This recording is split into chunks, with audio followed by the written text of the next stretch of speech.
చెప్పు బ్రదర్, ఈ జగన్ గారి గెలుపు ఈ ఎలక్షన్కి ఎలా ఉండబోతా ఉంది? ఎలా ఉండబోయేది ఏంది? ప్రజాగలం చూస్తుంటే మీకు అర్థం కావట్లేదా జగన్ అంటే ఏందో?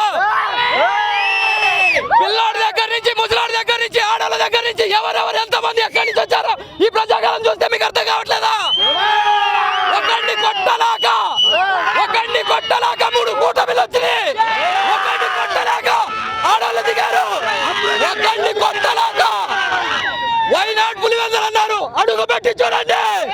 డిపాజిట్ దక్కినా జగనన్నని తొక్కినా ఉన్న ప్రతి ఒక్క రాజకీయ నాయకుడికి చెప్తున్నా, ఈ చిలకలూరుపేటే కాదు 175 స్థానాల్లో వైనాడు అని జగనన్న టీవీ ముందు కూర్చున్నాడు. మీరెందుకు కూర్చోలేరు? మీకు ఆ దమ్మెందుకు లేదు? రుణమాఫీలు అన్నారు, అయ్యన్నారు, ఇయ్యన్నారు, మేనిఫెస్టోలు అన్నారు.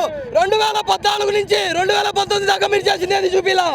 2019 దగ్గర నుంచి 2024 దాకా నేను చేసిన మేనిఫెస్టో ఇది, నేను ఇచ్చే మేనిఫెస్టో ఇది. మళ్ళీ ఇది చేస్తాను. మీ బిడ్డకి మీరు ఇంటికి వెళ్ళిన తర్వాత మీ పిల్ల బిడ్డలతో మాట్లాడి మీ ఇంట్లో మంచి జరిగితే ఓటేమన్నాడు. అది Jagan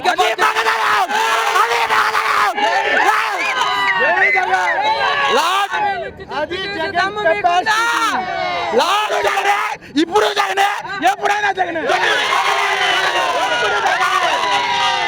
last but not least why not 175. ఆ మాట అని మించిన దమ్ము మీకుందా?